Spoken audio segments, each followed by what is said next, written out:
بسم اللہ الرحمن الرحیم۔ السلام علیکم، welcome to my YouTube channel آپ کی صحت۔ گھر میں وائٹننگ فیشل کرنے کا طریقہ۔ ہر کوئی چاہتا ہے کہ اس کا رنگ صاف اور گورا ہو، اور اس کے لیے ہم بہت سے ٹوٹکے اور مہنگی مصنوعات بھی استعمال کرتے ہیں۔ اگرچہ مارکیٹ میں رنگ گورا کرنے کے لیے بے شمار کریمیں اور لوشن موجود ہیں، لیکن اولے اور ایلوریل کی مصنوعات ہر کوئی نہیں خرید سکتا۔ اسی طرح وائٹننگ فیشل بھی عام فیشل کے مقابلے میں کافی مہنگا ہوتا ہے، جو بیوٹی پارلر سے سب نہیں کروا سکتے۔ لیکن آپ گھریلو مصنوعات کے ساتھ فیشل کر کے اپنی جلد گوری، اجلی اور چمکیلی بنا سکتے ہیں، اور یہ پارلر کے مقابلے میں خاصا سستا بھی رہتا ہے، اور نہ ہی اس کا کوئی نقصان ہے۔ کلینزنگ۔ ایک باؤل میں 2 کھانے کے چمچ تازہ بالائی، 1 چائے کا چمچ لیموں کا رس اور 2 کھانے کے چمچ پسے بادام مکس کریں کہ پیسٹ بن جائے۔ اب اس کو چہرے اور گردن پر لگا کر 10 منٹ سے 15 منٹ ہلکے ہاتھوں سے مساج کریں، پھر اسپنج سے صاف کر دیں۔ مساج کریم۔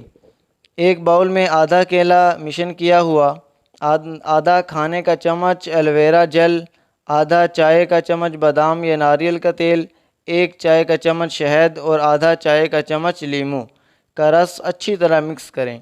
اب اس کو چہرے اور گردن پر لگا کر 5 سے 10 منٹ گولائی میں مساج کریں اور پھر صاف کر لیں۔ سکرب۔ 2 کھانے کے چمچ چاول کا آٹا اور 2 چائے کا چمچ دودھ مکس کریں کہ گاڑھی پیسٹ بن جائے۔ اس کو چہرے اور گردن پر لگا کر 10 منٹ ہلکے ہاتھوں سے مساج کریں۔ جب خشک ہونے لگے تو ہاتھوں کو گیلا کر لیں، آخر میں گیلے اسپنج سے صاف کر لیں۔ ماسک۔ رنگت نکھارنے کے لیے ہلدی ایک قدرتی جز ہے۔ ماسک بنانے کے لیے 2 سے 3 کھانے کے چمچ بیسن میں چوتھائی چائے کا چمچ ہلدی ڈال کر دودھ یا پانی کے ساتھ پیسٹ بنا لیں، اور اسے چہرے اور گردن پر لگا کر 10 منٹ یا خشک ہونے تک چھوڑ دیں۔ اس کے بعد رگڑتے ہوئے منہ دھو لیں۔ ٹونر۔ آخر میں روئی کی مدد سے چہرے اور گردن پر عرق گلاب لگا لیں۔ آپ مہینے میں 2 بار یہ وائٹننگ فیشل کر سکتے ہیں۔ اس فیشل کے بعد آپ اپنے چہرے کی رنگت اور چمک میں ایک واضح فرق محسوس کریں گے۔ تو ہم امید کرتے ہیں کہ یہ آج کی ہماری چھوٹی سی ویڈیو آپ کو بہت اچھی لگی ہوگی۔ تو ہمارے چینل کو سبسکرائب کر دیں اور ساتھ بیل آئیکن کو بھی پریس کر دیں، تاکہ ہر نئی ویڈیو کی نوٹیفیکیشن آپ تک بر وقت پہنچتی رہے۔ تو اگلی ویڈیو تک دیں اجازت۔ اللہ حافظ۔